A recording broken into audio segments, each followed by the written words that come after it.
Wala nang edit-edit, ito ang kwento.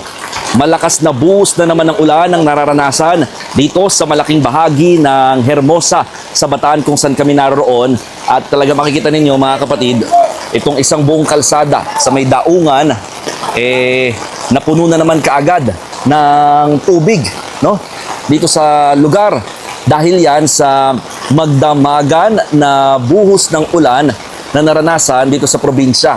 Actually, ano na ho ito, no?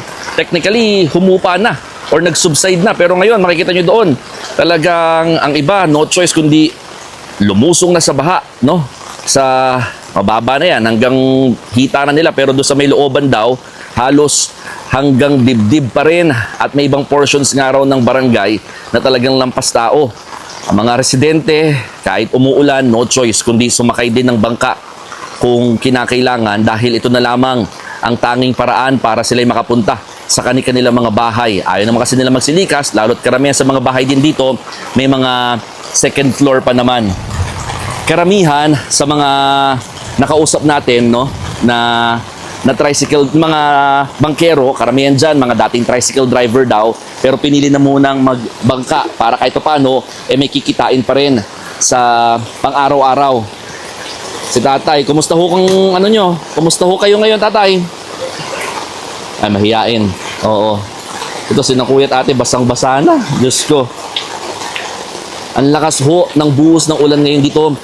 At maaaring ito ay makadagdag nga sa biglang pagtaas na naman ng tubig. Naligo na ho kayo sa ulan. Kumusta ho kayo?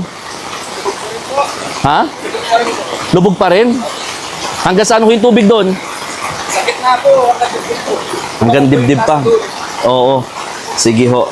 Ito si nanay, nandito na lamang sa gilid ng kanilang bahay. Pinasok na ho ba kayo ng tubig dyan? Hindi pa naman, no? May harang na rin ho sila dito na ginawa. Oo.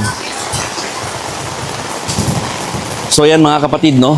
Talagang, ay Diyos ko, ang bilis tumaas ng tubig dito sa area. Kahapon, halos sumupa na ito, no? Dahil hindi umulan talaga maghapon yesterday. Kaya itong tinatayuan namin, halos bukong-bukong na nga lang. O baka nga hindi na talaga kakayanin ng bangka makalapit dito. Pero ngayon, ang bilis hong tumataas na naman ng tubig dito sa area at kumukulog-kulog pa sa mga oras na ito. At tuloy-tuloy din ang malakas pa na buhos ng ulan dito sa lugar. Ang problema, yung tubig na nanggagaling kaya nagresulta ng baha ay hindi lamang sa ulan dito sa area kundi pati na rin kapag inuulan daw yung kabundukan, no? Kaya dito rin bumabagsak sa tuwing umaapaw na yung ilog na malapit dito.